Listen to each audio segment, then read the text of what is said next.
Welcome back. If you've seen episode 1 about Chris Watts, then this is going to be the aftermath episode. If you haven't seen it, go back a video and watch that one. We are Beyond the Devil. This is Beeb. Say hello, Beeb. Oh. You're on the camera. And I am Taven. So this episode is going to be the aftermath of the case that we discussed in the first part. And we're also going to talk about reasons why Chris Watts did what he did. More so our opinions of things, because we may never really know the exact reason, but we'll go into why. So at the end of the first episode, we talked about Chris getting arrested at the end. The aftermath of the case after that, Chris ended up getting multiple life sentences for all the family annihilation that he committed, even for his unborn child as well, which is good because he should have got charged for that as well rather than it just get ignored, because everything else was going to put him in jail forever anyway.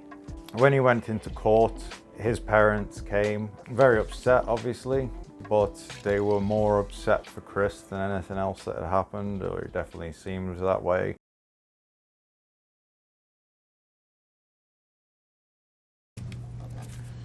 So if I could just have you state your name for the record. Cindy Watts. Thank you.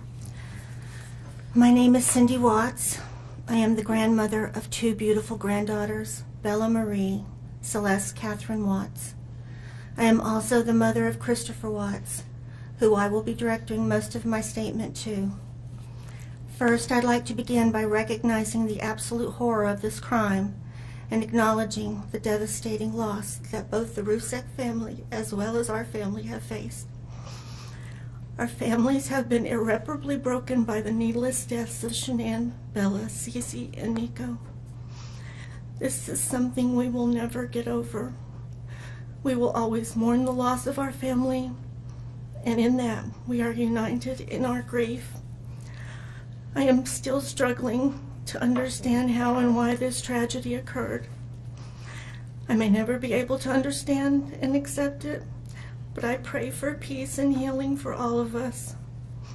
Now to my son Christopher. I have known you since the day you were born into this world. I have watched you grow from a quiet and sweet, curious child who Bella reminded me so much of, to a young man who worked hard in sports and later mechanics to achieve your goals. You are a good friend, brother, father, and son. We have loved you from the beginning, and we still love you now.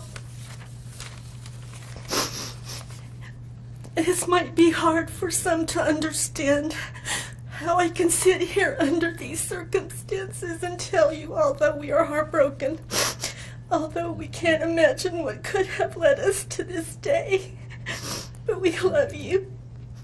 Maybe you can't believe it either. As the Lord said in Jeremiah 3:31, I have loved you with an everlasting love. Therefore, I have continued my faithfulness to you. And you, as your mother, Chris, I have always loved you, and I still do. I hate what has happened. Your father and sister and I are struggling to understand why. But we will remain faithful as your family, just as God remains faithful because of his unconditional love for us all. We love you, and we forgive you, son.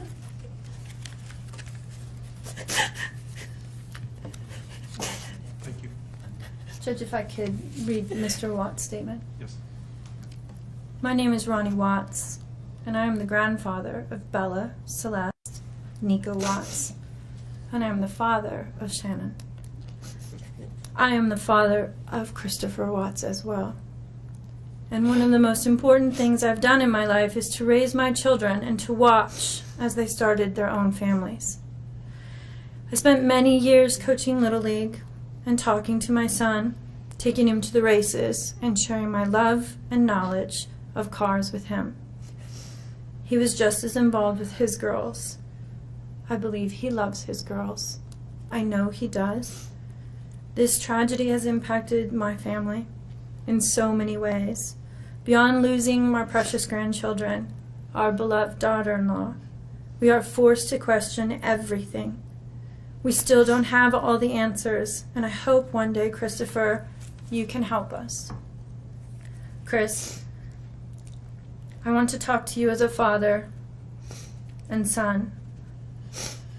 You are here today accepting responsibility, but I want to tell you this now. I love you. Nothing will ever change that. And I want you to find peace, and today is your first step. The Bible says if we confess our sins, God is faithful and just and will forgive us. Chris, I forgive you, and your sister forgives you, and we will never abandon you, and we love you. Dad. Judge, thank you for the opportunity to address the court.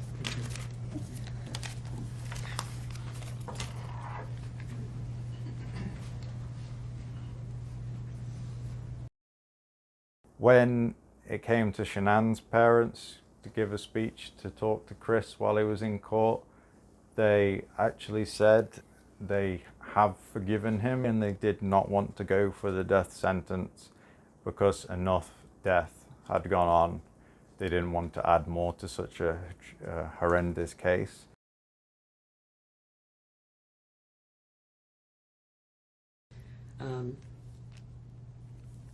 God makes no mistakes on who he puts in your life. Marriage is about love, trust, and friendship and unity. We marry for sickness and health, to death do us part.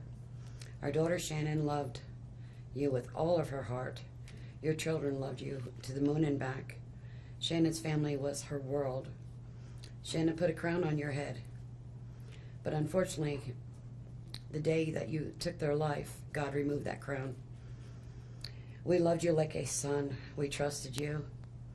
Your faithful wife trusted you. Your children adored you, and they also trusted you.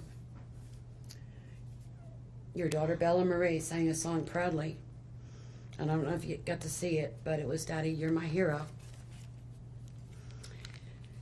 I have no idea who gave you the right to take their lives, but I know God and his mighty angels were there at that moment to bring them home to paradise. God gives us free will. So not only did you take the family of four, your family of four, you took your own life. I want the world to know that our daughter and her children were so loved by us. There will always be protected by God and his mighty angels. I didn't want death for you because that's not my right. Your life is between you and God now, and I pray that he has mercy for you. From Shannon's mother, Bella Marie, Celeste Catherine, and Nico Lee's, Nana. Thank you, Your Honor. This is hard to say, but may God have mercy on your soul. I hope you enjoy your new life. It's nothing like the one you had out here. Which I have to give extreme credit for, because if that had happened to me, I wouldn't have been allowed in the court. I think it'd be the same with you, wouldn't it? Yeah. Would you go for the death sentence? He deserves to sit there and think about what he's done. Yes, but he doesn't know, because when he sits and thinks there about what he's done, he just thinks about how he was the hero in his own little mind, if you know what I don't mean. think he does. How everyone mugged him off. You know? I don't think he does anymore. I think he's learned his lesson. Well, he's learning it. Yeah, he will. He'll learn his lesson in the end. He gets sentenced to prison and he spends his time in his cell and he ends up writing letters to people. He also ends up getting love letters from people, like all serial killers do. We have quite a few of them in the case documents, which are very disgusting read through. Not even because of the sexual stuff, it's just like, why on earth would you find this guy attractive after he's done that? How many of them are from men? There will be some from men as well, yeah. Remember, Chris is definitely not gay. That's what he says many a time. Definitely not gay. Definitely not gay. Not that there's anything wrong with that, Chris. There's nothing wrong with that. I'm sure Chris isn't watching this video, but he might do one day, you never know. Hopefully not. Yeah, imagine, hold on, what if we're filming this and then Chris Watts finds us, he hates us that much and he breaks out of prison and he comes and gets us in the night? Would you be scared of Chris Watts coming for you? I'll just throw chicken nuggets at him until he goes away. So we're going to go into reasons why, and there is one big reason why he might have done it, or at least a, say, catalyst into setting the wheel spinning. Once again, I have to say that all these things that we're saying now are completely our opinion. It's just what we think. Not doing any witch hunts or anything like that. I will point in the direction and point fingers of blame where I feel like they should be pointed. But that doesn't mean that they have done a crime. They haven't been charged. But we're just going to talk about what we think and what the general majority of people would think as well.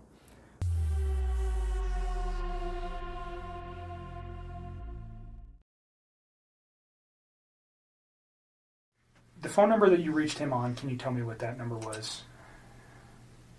I think I deleted that out of my phone too. I just cut him out of my life. Tell me your story.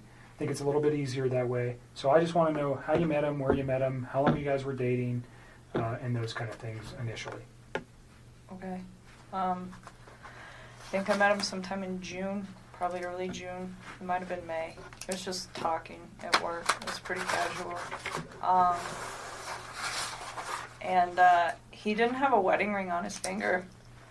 And every time I talked to him, he didn't tell me that he was in a relationship. He didn't even mention his kids right away either. And then one day he told me that he had 2 kids. I was like, that's pretty cool. And started telling me about his kids. That sounded like a sarcastic comment. No, I thought it was kind of cute. I was like, oh, he's a dad. It was right around Father's Day too. So whenever that is in June. Okay. Yeah. So I'm not good with holidays. He told me he had kids, and then it was Father's Day shortly after that. So that's what I do now. And I was like, I thought it was cute. And then he's telling me about him. He's pretty excited about him. And then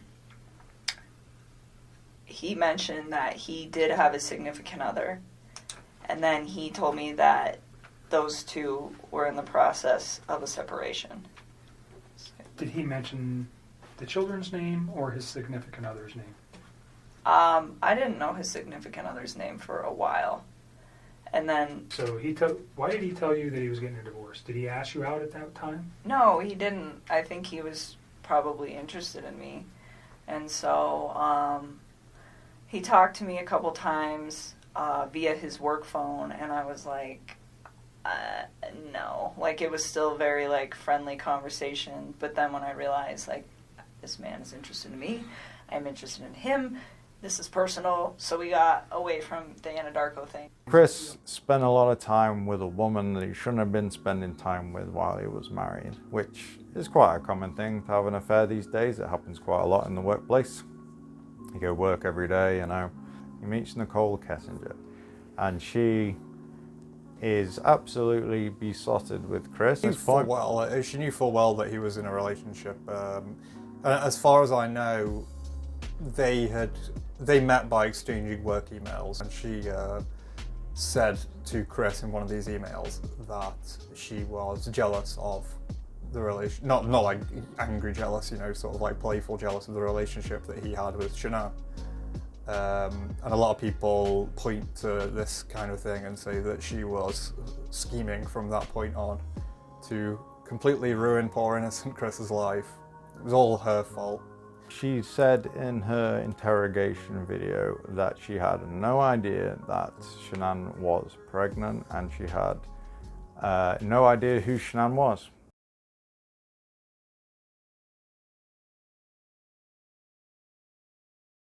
The 13th and the 14th that regarded this case, you had also had a conversation with Chris at some point during the day on Monday. And on Tuesday, because of what you found, specifically what you said was, and don't let me put words in your mouth, but you found out that his wife was pregnant. Yes. And you did not know that prior? No. And you found that out via the newspaper articles, and that caused you concern? Well, I just realized that he was lying to me, and I was like, well, if you can lie to me about this, what else are you lying to me about? And it made me realize that maybe his wife was in danger at that point, and it was day 2, too, and she still wasn't home. What did that cause you to do with your phone, though? Oh, what, when I deleted those? I was just kind of grossed out by him, to be honest with you. I was just like, I don't know what's going on right now, but you just lied to me, and I don't want to see this come over my phone anymore. So I removed it. So you already said, but you removed text messages? I deleted all of his stuff because he lied to me. I mean, that's what it was. It was the hurt that made me delete it. And then it was the lie that made me start questioning everything else he'd been telling me for the last few days. And that's when you decided to come forward? Yes. Okay. So just for context, Yes. when people delete stuff off phones, usually we go, No. It wasn't malicious at all. It wasn't malicious at all. He lied to me. It just hurt. Like, I had never felt like he'd ever lied to me before. And it was a big lie. I mean, telling somebody that you're in the midst of a divorce. I don't want this to come off the wrong way. It will, no matter how I say it, but I read up a statistic once, and it was pretty much nearly 100% of women that would check into a guy they're going to date, like, or are dating at the time, will Google him. Yeah. I mean, we have Facebooks out. It's easier than ever to find out a lot of information about people and about how they live their lives and who their family are.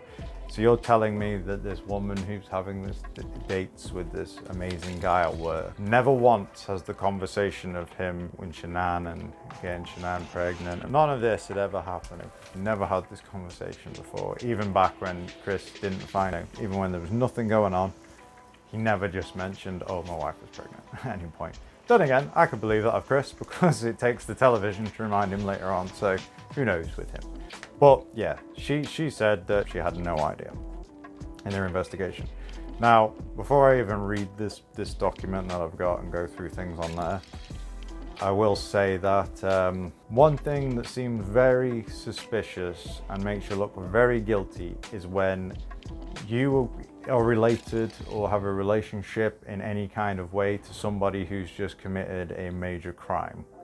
So, for example, I'm sat at home, I've just been going out with this new girl, barely really know who she is, but we're having some nice dates. I sit down one night, I watch a bit of telly and the phone rings, and it's my friend, and he says, I'm sure I've just seen the girl that you're dating now on television.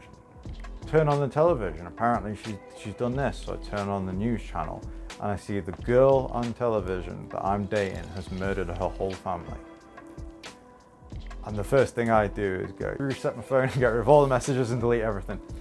The first thing that I would do is back my phone up to make sure that everything on there made me look as innocent as hell. I don't mean go through and delete bad messages. I mean make sure they get every message I've ever sent, even possibly the erased ones if possible, because all they do is prove me innocent. Yeah. That is all you do.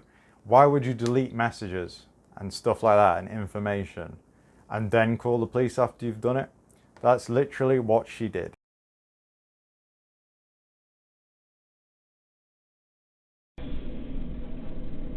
So your phone this time, do you have any objections to us looking at everything in your phone? Why do you even need that? I'm just curious. Like, why do you need everything as opposed to stuff? Well, because it's easier to get it. And if we're looking at all the material, let's say I take everything off your phone, I can put a date in, like let's say August 10th through the 15th, because those are critical days. But other conversations between you and Chris, or other text messages between you and Chris from June or July, then it makes it harder for me to find all those. Do you understand what I mean? It's easier for them to just take everything. I don't know. Are they? Yeah. I mean, except for when I first met him and it was his APC thing. Okay. And then what about your phone log? It's always his 910 number? All the time. Right. Like it's always that one, or originally was his. We talked about your GPS locating, like knowing where your phone is at certain times. I mean, you guys can have all that. I just was like, oh my god, I have so many texts on here between me and all my friends. I'm like, do they really want all this stuff? Well, is there anything in those texts that you'd be concerned with? Not really. So, well, not really, or yes or no? No, I mean, like, the other day, my dad and I decided to do some damage control because a lot of people were like, hey, please call me, I don't know what to say. And I just told them all, like, I didn't say anything. I pretty much just said, mutual contact. I forgot what else was in. Are you guys, am I in trouble because I deleted his text? You're not in trouble. I didn't know what was going on at that point. So, I know does that cause question? Of course it does. There is, but is it criminal? No. Is there concern that you're hiding something? Potentially. That's why I want them, or I wouldn't be asking for them. I know. And you've been upfront with me about everything. I don't have a concern that you ever told Chris, I don't want you, go kill your wife, or get rid of your kids, or I don't want to date you if you have kids. None of those things ever came out of your mouth. We've talked about that. Yeah. So, but until those text messages that are deleted are there, and all that, it's just speculation. But it's kind of like, why did you do that? And I get your excuse. I understand what you're saying, that on Tuesday you realized who this man was and what he had done. You didn't want him to be part of your life anymore, so you got rid of it. I didn't even want to see it in my phone. It was like freaking me out because I remember I had like deleted them, and then he sent me another text, and then I deleted that one too. Right. Because I was like, I don't want to deal with this. By the way, when you're looking through those texts, look for his ABC phone for that one conversation we had where he screenshotted me what he did on Monday. You remember that? Mm-hmm. Yeah. And you said that's his Anadarko phone. Uh-huh. Okay. And that should be the only recent. There's probably stuff if you guys are able to pull up from way back that we talked, but nothing. The thing we talked about was him proving that he went to the oil field. That he went to work. That he went to work that morning at whatever site he was supposed to go to. Yeah. Understand that I don't want anybody to get some of those texts. They have nothing to do with this case, and they're just between you and Chris? Yes, they're just. So just tell me what you're... They're just kind of raunchy. Okay, I don't need anybody... Everybody's an adult. I don't need that posted, We're not gonna somewhere. Post it. I don't want the newspapers to get that. That's all I want. The only ones that we would be looking for, again, is the same kind of questions we're getting to here, is things about his children, things about his wife, the questioning of, did he ever, has he ever said something to you that might indicate, maybe not then, but now, that there was something like this in his mind. Or you know what we're looking for. I don't need to come out and tell you that. I understand the embarrassment of particular photos or potential sexual types of conversations you may have had with Chris. It's not relative to the investigation, and we don't care. You understand that? Mm-hmm. And that's maybe going a little bit far. I usually won't tell people that, but because of your reservations, that's what I'm looking for. If I can disprove something he's told me by a phone records don't lie. People do. Deleted all her stuff and messages and stuff. And then later on, called the police and said, yeah, I'm going to, knowing full well that they're going to come for her, because you're going to get that knock at the door on you at some point, no matter what. So she full well knew that, and that to me screams guilty as hell.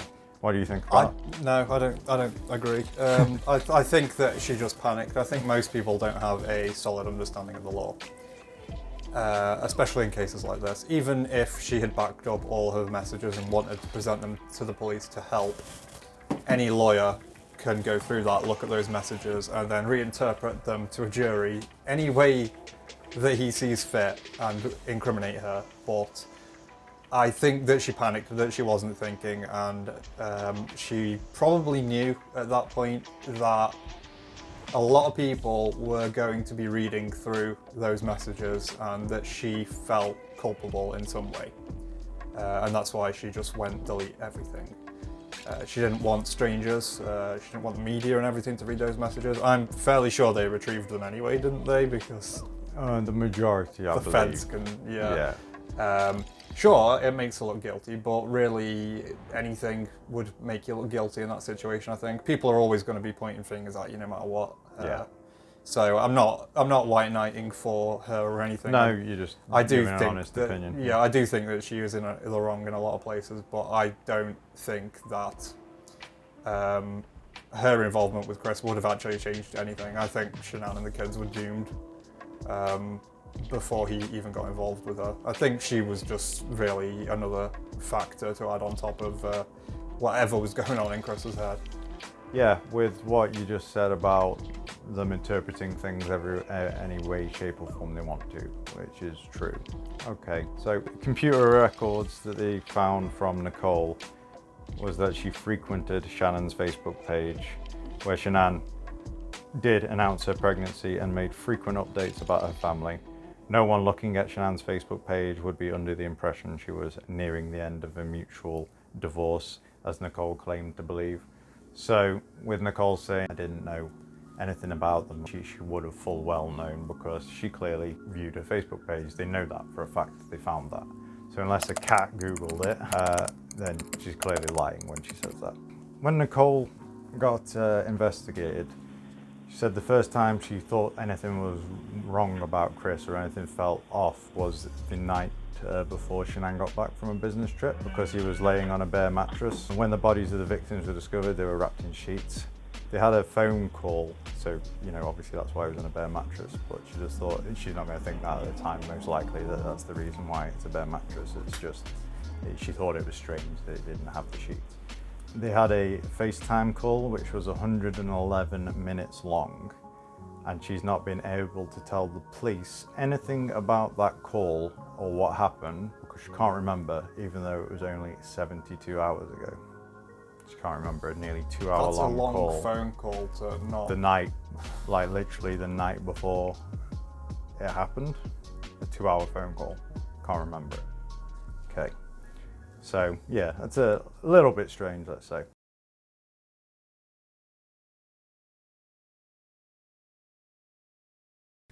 Let's keep going, because we're just getting to like the meat of this whole situation. Let's get to the phone call on Saturday from 9 to 11. What did you guys, or pardon me, on Sunday from 9 to 11? Yeah, we talked a few times. So, Sunday, Okay. I think so. I need to think. I can't even think. Take a couple breaths and take a second. Sunday night. I don't even know. I don't think I was like concerned about anything at that point. You guys had a meal, a nice meal the night before. You knew his wife was probably coming home late that evening. Oh, you know what? I still don't remember what we talked about. Honestly, we talk about so much random stuff. It's so hard to pinpoint some of these things. I don't remember what we talked about. I do remember that was a long phone conversation, though. We probably talked about all sorts of stuff. One thing I do remember, though, that I didn't remember earlier when I was talking to Mark. So this is where I'm starting to remember little bits and pieces. I don't remember. Yeah, I know. So the phone conversation, I don't remember what was in the phone conversation. Probably nothing of relevance, to be honest with you. But usually he talks to me when he's down in the basement in his bed before he goes to bed and before I go to bed. And I could hear the TV on, which I thought was kind of weird. I didn't ask him. I just heard it in the background. And I remember thinking, and it was right before we got off the phone, I was like, why the hell is he up? And there's no TV downstairs. So I was like, well, maybe, I don't know. No TV in the basement where he usually calls you from. Yeah, and I don't know how many TVs they have. I've never been in their bedroom. I went upstairs once and it was to their little playroom, and I just looked at it and I was like, that's super cute that your girls have books. And that was it. And other than that, I have never been in any of those rooms in that upstairs. To me, it was just you don't know, ever. I had no, so I don't know if he has any other TVs. I'm assuming by how much other nice stuff they have in their house, it wouldn't surprise me. So I'm not quite sure what room he was in at that point. But I just remember hearing the TV, and I was like, it was just weird to me, because I was like, why are you watching TV right now? It is super late. And that was the only thing. And he had phoned you?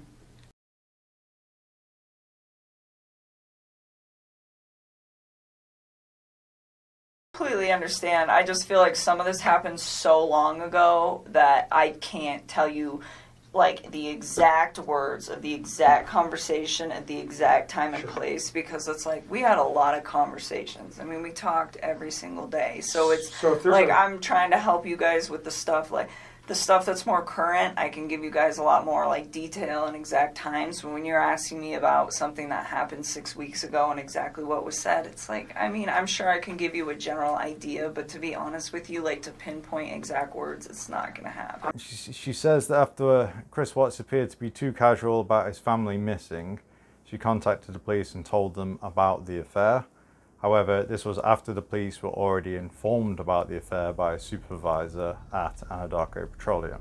So essentially, once again, it's only, I volunteered to be investigated, because they're going to come to your door and say, oh, why haven't you rang us? Or why haven't you, like, you know, once again, looking a bit guilty. She also has absolutely no alibi whatsoever at the time of the murders. Now, I'm not saying that she had anything to do with it, but she has absolutely no answer of where she was while that was happening. No alibi at all. No one else could put her at a different location and say, yeah, she was definitely here that day, or she was out with me doing this. No alibi whatsoever. Even though their relationship was only 2 months long, police discovered wedding dress shopping along with phrases like marrying your mistress and man I'm having an affair with says he will leave his wife in her Google search history. Police also found that she'd been searching Google for Chris Watts as early as August the 3rd, 2017, nearly a full year before this. She claims they spoke for the first time and months before she met him at work. What do you think about that? That's weird. So she's Googling a guy. So she likes her Googling, put it that way. So she hasn't really got any way of saying that she didn't know anything. These are all lies, pretty much. These have all been proven to be lies. The morning of the murders, a neighbour saw a truck similar to the one Nichol owned outside the Watts home. So that was stated by a neighbour that there was another vehicle there that looked very similar on description, because obviously it's not going to be a picture, so they're just going to, well, whatever description they gave sound very similar to what Nichol Kessinger owned. And that's the morning of the murders, which this also gets very, very strange as well. At the same time, Nichole's phone pinged a tower in Frederick where the Watts family home was. She lived in a town 25 minutes away. But that very morning, she pinged. Okay, now there's a big debate about this ping, but there is I don't know if I've got it in my documents actually. I'm going to put it up on the screen now. Because this guy has done some work on this on Reddit, and he pretty much 100% has proven that she was there that day because of this ping. All of her pings from her phone, which ping up from the tower to where her phone is through the phone record history, match perfectly with other places she's been. So one of the most ones is work and home. They ping up tons. She's only pinged Chris Watts' house, I believe, 3 times. And in the investigation, she said she'd been to his house twice before. So where was the 3rd time? Where was the 3rd time?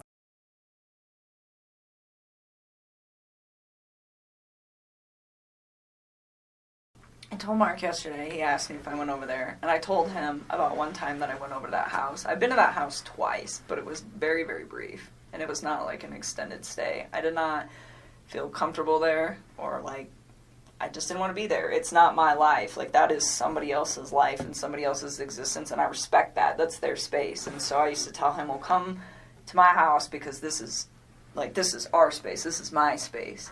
And so for me, out of respect just for, like, whatever situation he had going on and the fact that it's not my home, I felt that it was better to be in my place. And I live alone. I don't have any roommates or anything, so it's pretty easy to do that. Why was there 3 pings? And why was it the morning of the murder? None of the other pings on there. It's not like she pinged the other side of the country randomly and go, oh, you know, that's just a fault that happened. Oh, it just pinged off up here. All of them are on a route that she takes. All of her cell phone pings are everywhere she has been and can be and was. They all match up with other places that she was on certain days. There is absolutely no way in hell that phone pinged there by accident. According to the cell phone records, 100% there, somewhere in Frederick, where she shouldn't have been at that time. Phone records don't lie. People do. She tried to destroy her own SIM card before giving her phone to investigators. She also deleted texts and photos of Watts and her, and her search history shows her looking to see if the cops would be able to read her deleted message. Now, like you said, you know, maybe she sent some cringy messages, maybe. She just doesn't want people reading through the stuff. It's just... You wouldn't. Honestly, I think what I said still rings true, that any prosecutor could turn anything that she said, any pictures of her with Chris Watts. You know, this is a picture of Nichol and Chris Watts. You said you wanted a child, that's... yeah. This is a moment before they both slaughtered his entire family, you know, and a jury, well, they let Casey Anthony off. They let O.J. Simpson off, you know. You'd convince a jury of anything. What else do you think about the rest of that information, like the pinging and all that?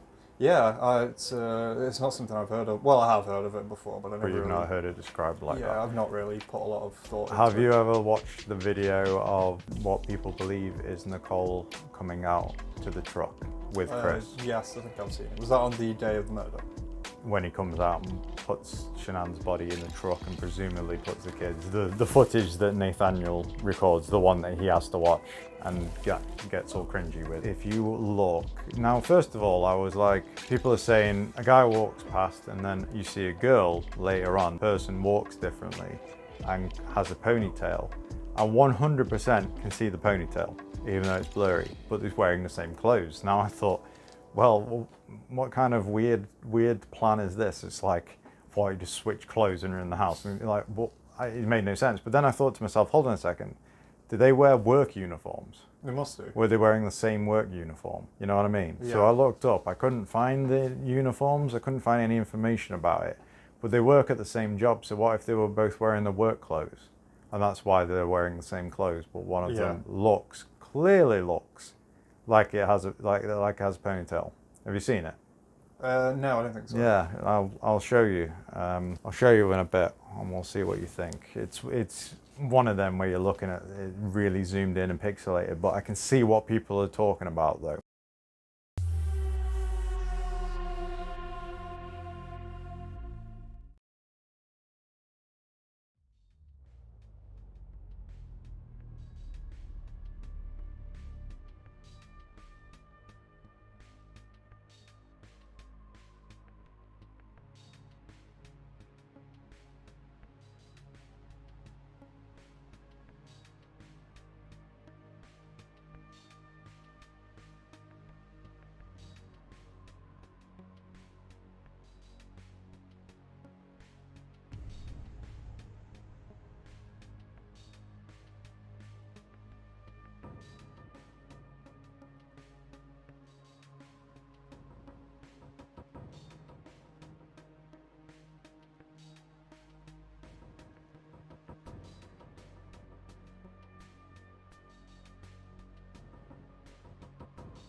But that makes you question, why haven't investigators picked up on this? This is, you know, there's a lot of stuff here that they really don't take into account for some reason. Phone records show that Nichol and Chris were in close contact the night before, morning of, and the day following the murders, which we've pretty much covered, but they were in very close contact around the time the kids died. Chris told law enforcement he tried first to subdue Shannon with oxycodone. The police were not able to establish how he could have gotten it, as it had not been prescribed to him. He said where it came from is a secret he will take to his grave. I think that's one of the most suspicious things that points towards Nichol's involvement in some way. Maybe that's why she was so panicked, because she gave him them. As soon as she found out about the murders, she would have wondered, why did Chris ask me for those drugs? Yeah, or maybe... Yeah, because the thing is, though, there would have been a record of it, which the police probably would have found if she had asked over like text or something. but maybe that's what the FaceTime thing was about. You know, at some point he Maybe asked, she didn't know what he wanted them for. Yeah, but he wanted them to drug the kids, didn't he? And that was the reason. And I can't imagine him outright asking her for that. Oh, I just want to kill the kids, you know. Yeah, I think she or would at have least called in the that police. way, yeah. Or, I don't know. But yeah, I think that's where he got them from, and that's why he doesn't want to incriminate her. But other people have said that Chris, if he had been given the opportunity, would have pinned absolutely everything on Nichol.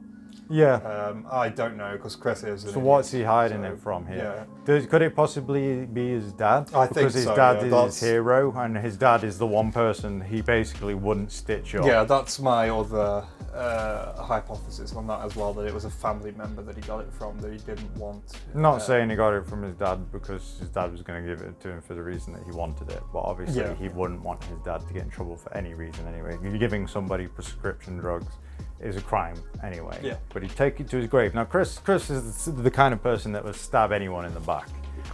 He said something recently about Nichol in a letter that basically was like a Bible thing about her being like a demon and basically, you know, being the woman that leads men astray to sin kind of thing. So he's obviously already grassing her up there in a kind of way. So why wouldn't you say, she gave me nuts? You know, he obviously hates her. So I think it's more likely his dad, because the one person that Chris admittedly says is his hero is his dad. You know, it's the only person that he seems to actually care about in that way. The text from Nichol to Chris that says, I want to be part of it, being in your life is something I crave. Now, that could just be a normal lovey text. But like you said, I looked at this and thought, why would somebody put that as like a thing? But like you said, you can spin something into anything you want. I want to be Shanann kind of thing. You know what I mean? You can make it into any creepy thing you want, but it could just be, I crave. Now, once again, I think both of us here admit that Nichol had some part to play in this, no matter how small. We're not saying that she's innocent, we're just putting out opinions. I know a lot of people will probably comment on this video and go, oh, why, you know, big Shanann versus Nichol war. Yeah, there's a lot of Shanann versus Nichol versus Chris. We're not getting on sides with that, because we've got Shanann to come up as well. There's bad stuff about Shanann. Obviously, she's dead, so we're trying to do it in the most undisrespectful way ever. But people become saints when they die. Yeah. Obviously. The media did paint her you as a become saints, yeah. And no matter what she did, she didn't deserve to die that way, and she didn't deserve anything that happened to her. But there are things that Shanann did bad as well, like we all do. But we'll get into that. What I'm trying to say is we're not Team Nichol or anything like that. We're just talking about the case. Nichol also Googled how much Amber Frey's net worth was. Amber Frey was the mistress of Scott Peterson, who was convicted of murdering his pregnant wife, Lacey Peterson. People could say that we're turning death into clicks for views or whatever on YouTube, but when somebody that you knew and children that you kind of knew, you were a part of their world, even if you didn't meet them, for you to then instantly go, yeah, I'm going to see how I can make money out of this event by Googling somebody who wrote a book about the same thing that happened and see if they made money and if people hated her. Like, how much me can you get about this situation? So there may be security footage of Nichol at the Watts' home, which is something I talked about to you. You know, you bring all them things together, don't you? It pinged. A neighbour said he saw a truck in the area, who's obviously not there to like grass Nichol in and didn't know anything about Nichol. They're not going to go, oh, I saw Nichole's truck. You know, he's just saying, yeah, I saw that truck. Looks like Nichole's truck. It looks like she might be in a video. You know, we're getting a few angles going. In her interviews, she avoids saying the names of Shanann, Bella, Celeste, or Nico. It's a very common tactic used to distance yourself from someone you have wronged. No, I'm not going to say the name because I'm the scumbag mental thing, isn't it? It's kind of like, I can't use their names because I know that I've screwed them over kind of thing. Yeah.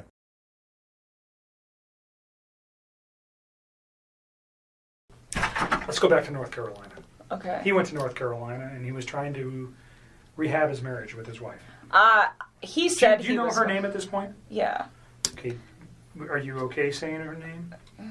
It's Shanann. All right. And do you know the children's name? Yes, it's Bella and Celeste. Okay. Cece. She went by, they called her Cece? Mm-hmm. All right. Since Chris Watts confessed to his crimes, Kessinger has deleted his social media, left a job, and moved away from the community. It's very likely that she's in witness protection program, which I believe she is. I'm not 100% sure, but I think I've seen something about her definitely changing her name. And to be honest, in that scenario, whether guilty or innocent, I would probably do the same thing because you're going to have people going in for you, aren't you? Yeah, in that kind of situation. So I think the first thing I would do is run away and change my name as well. But yeah, once again, still makes her look guilty. But on top of all of that, nobody's saying that Nichol said to Chris, go kill your family. Nobody's saying anything like that. But I think as we delve deeper and we talk about every little section, I think like you said earlier, I don't believe that there's any one reason he did it. I think it's like the straw that broke the camel's back. So many different layers were adding up that the last one hit and he just went nuts, I'm going to do it. You know what I mean?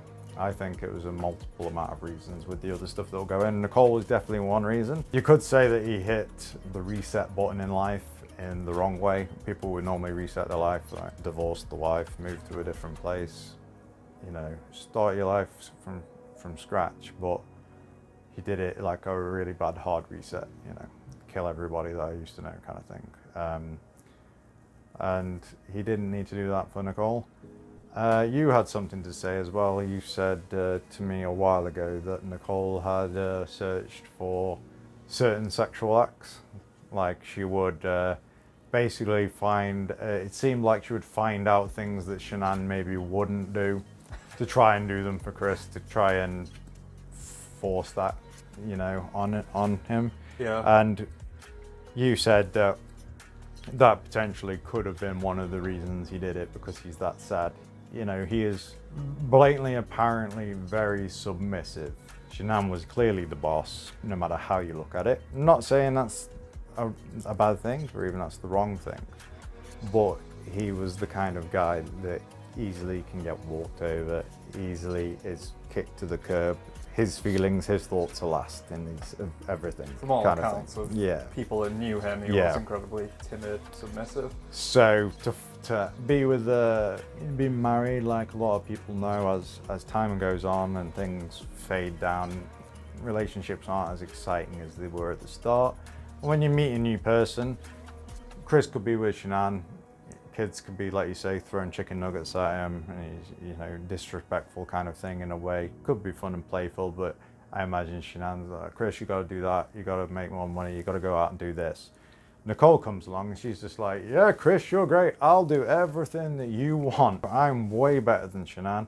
I can do this, I can do what you want in the bedroom, I can make you more chicken nuggets, everything, you know, every kind of throw thing. Chicken nuggets. Yeah, every kind of thing you want. And to Chris, he feels like he's the boss for one. I'm the man. Oh, I like this feeling. I like being in charge, more dominant. And he got obsessed with that kind of life. Like he realized, I got married and I had kids and it wasn't what I thought it was going to be like. It's not as fun as I thought. There's a lot of work to it. I can see that angle from the way that he is. Once again, I don't know how it leads to annihilating your family through that route. I mean, at the very least, just get a divorce and carry on. But there's an insurance aspect to everything as well, isn't there? I've not really looked much into the money aspect, because obviously money comes into every kind of thing, doesn't it? It's usually the first thing you would go to is money. Well, why did they do it with money? It's got to be money, usually. Now, do you know anything about any kind of money? I believe there was some kind of insurance somewhere. I don't think it would have been an insurance if the family died, you know what I mean? 'Cause it's a bit too obvious. Not that I know of, I can't think. The only money-related thing I can think of is that Shanann and Chris were practically in crippling debt because of Shanann's ridiculous multi-level marketing scam. Was costing them money by all accounts. They were very close to bankruptcy, so I don't know anything about insurance, but it's easy to connect the two, you know. Bankruptcy, insurance, how do these two things relate? And once again, the ring as well. Murdering your family Sell the ring for insurance. Yeah.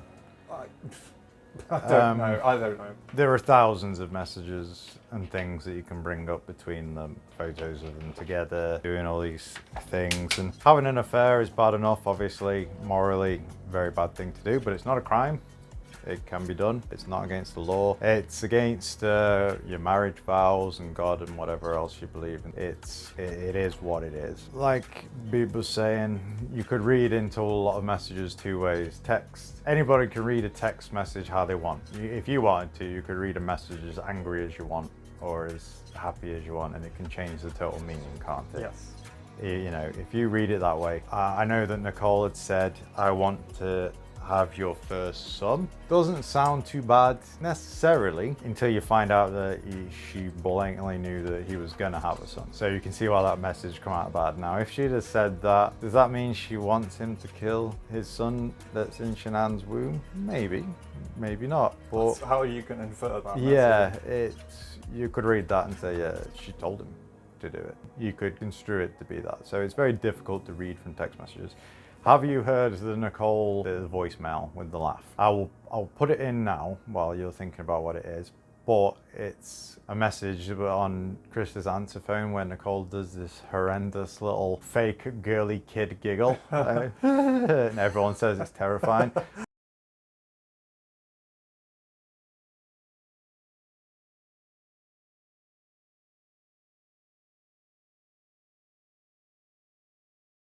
Hi.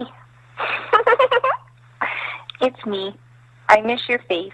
I was just calling to say hi. Hi.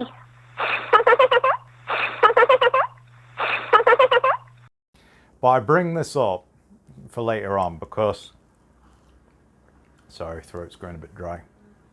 I bring this up for later on because we'll be doing a every angle kind of review of this case, and we'll go into the more paranormal aspects of it later on, because there is a lot of paranormal things, a lot of paranormal investigators that are interested in this. Whether you believe it or not, and whether you want to watch it or not is completely up to you, but we'll do it out of interest. But this strange giggle actually gets linked in to something strange that happens in the house, but you'll have to come back for another video to watch that because it's not about this part. It's quite weird. It's a bit like the television thing, and there's a few angles that you could look at it and say maybe, but yeah, it's creepy. The laugh though is just it's quite funny to see Nichol being so serious in an investigation setting and then listening to that voicemail message. It's just like, oh, it's like something like a 15-year-old girl would send someone. She's trying to impress her. That's it. I mean, I don't have social media. I don't really have anything else you guys can pull. That. I mean, murder was not on the top of my mind when somebody doesn't come home for an evening. Hi. It's me. I miss your face. I was just calling to say hi. You got anything you want to go on a long rant about? Since I usually end up doing this talk. I think it would be best suited for another video, but there is the whole Nichol versus Shanann thing. I've found a community online that really hates Shanann. They don't exactly say, well, they have it's a subreddit and they have at the top saying that they think Chris Watts does deserve everything that happened to him, but they place a lot of the blame on Shanann. I suppose we'll have to get into that later. No, you can talk about what you want, because with the Shanann thing, Shanann will be another video. But yeah, it works well both ways, because you've got Nichol versus Shanann is a big thing. Now Shanann's obviously dead, so she's obviously going to get a lot more sympathy, and she deserves it for that. But if we're talking realistically as investigators and we're talking about the case and removing the aspect of people being people and talking about it like it's a book or a movie or a script, for example, you can see where they're coming from, but I don't agree with Shanann haters in that case. I do believe that they need to look into Nichol. With watching through the investigation, 2 investigations she has, there's a lot of questionable things. The investigators are very nice to her, where a lot of people would say you usually get the hardball investigator when you're not getting what you want, the one that starts to threaten you with things that aren't actually real to try and get you to talk. She never gets anything like that. She goes easy on her. They let her dad come in with her.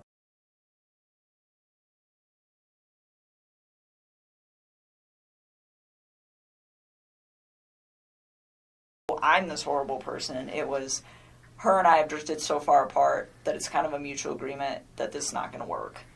So in those 6 years, though, they had 2 children. Yep. And you said earlier you did not know she was pregnant until reading the newspaper. Yep. So that never came up in any conversation. There was no indications that was going on. None. He never hinted to anything like Nothing. that. As far as you knew, he was just leaving her. He had 2 children, and that was the final take on that. Yes. I know why he lied to me. He lied to me because if I'd have known that he had a child on the way, I'd have never wasted my time with him in the first place. Like, none of this would have ever even occurred if he would have just told me the truth. So do you think if he found out that you, if, let's say this week you guys were to go look at some apartments, and this is hypothetical, but you've never found out that his wife was pregnant, would that have changed anything? Like you just said, if I knew his wife was pregnant, I wouldn't be in this picture. So if his wife was not pregnant, and forgive me, but if he takes her out of the picture, you're never going to know that she was pregnant, right? What do you mean takes her out of the picture? Like, if he murdered her, she's out of the picture. You're never going to know if she was pregnant. If he can get away with murder, you're not going to. I got divorced from my wife. Do you understand what I'm saying here? If she's gone, but this.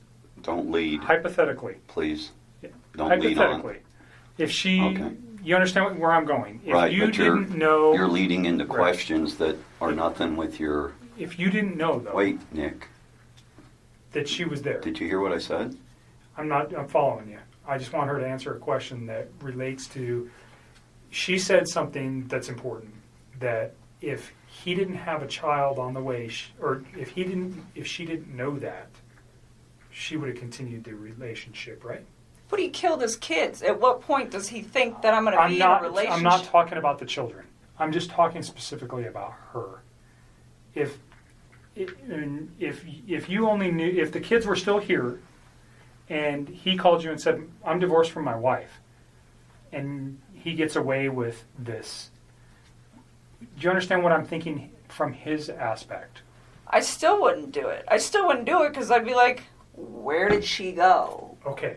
Because I'm under the impression that she's a really good mom. Like, he never bashed her momming skills. Like, no, I wouldn't, no. Okay. No. And you see where I'm trying to take that? Yes. So, you guys never had a conversation about the child, period.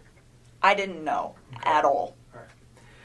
And by your words, if you did know, you would have ended the relationship. Well, because it wouldn't have made sense to me that he's like, I'm getting separated. Oh, by the way, I have a baby on the way. It's like, you are a liar. You're just trying to sleep with me. That's what I would have probably interpreted that as, and I'd have just shut that off at work, and that would have been the end of it. Okay. And every time he asks like a question that could start a lead, a dad's like, "No, you're leading. You're not allowed to lead," and shutting the investigators down. Like Nichol and her dad are kind of owning the room rather than the investigator. And the fact that she says so many contradicting and lying things, and then as soon as they kind of know that Chris has done it and he's taken the rap for it, they kind of just drop all that and forget about it. It's like, but the case might not be as close cut as they think it is. And what reason did you say that was? That she might be related? There's a ton of stuff about this. That her dad's a Freemason. All these ridiculous Tons things. of rumours. I had heard that he was a police investigator or something in the past, which might be why, or some sort of government official, something like that. Something dodgy going on. I did do a bit of a Google search on it. I couldn't find anything concrete. Maybe I'm just bad at Google. Just a few anecdotal. Maybe somebody's got more concrete proof out there that, you know. Yeah, absolutely. Like, that's a good point, actually. Feel free. I don't want people fighting if you comment on the videos and stuff, but please correct us if you think we're wrong, or let us know, or give us a link. And I don't mind seeing your opinions and anything like that. We know for a fact Chris did it, without a doubt, but we're just wondering what else Yeah, it's just with everything that went on, it's just still so strange, isn't it? Such a strange decision. Because what he did is family annihilation, and when people do that, they usually kill themselves as well with the family, and it usually has something to do with our life's terrible, I'm kind of saving them from this life. Yeah. The first thing I would have thought if I heard this, I'd have thought the wife or girlfriend was threatening to take the kids away, and they were leaving and his life was over, he hates it, and he shoots himself and all of them. That's the first thing I would come to. That I could say, yeah, makes sense. Obviously not in that way, like, yeah, you should do that. I can just go, yeah, it makes more sense than just doing it because you've got a new girlfriend. It doesn't make sense to me. So that's the end of our aftermath and a brief bit about Nichol. Stuff about her will obviously come up again in later videos as it all interlinks in. Our next one will probably be about Shanann. Plenty more to talk about on this case. Like I said, we can go on forever and ever, and it's still unfolding. If you haven't seen the first episode, please go back and watch it if you want to. It explains more about what we're talking about. If you have no idea what we're talking about, you need to watch the first episode. We also have a cold case and kind of unsolved series going alongside. Shorter videos about things that are going on. So feel free to watch them if you want. Thank you for watching. We are Beyond the Devil. This is Beeb. I'm Taban. See you in the next video.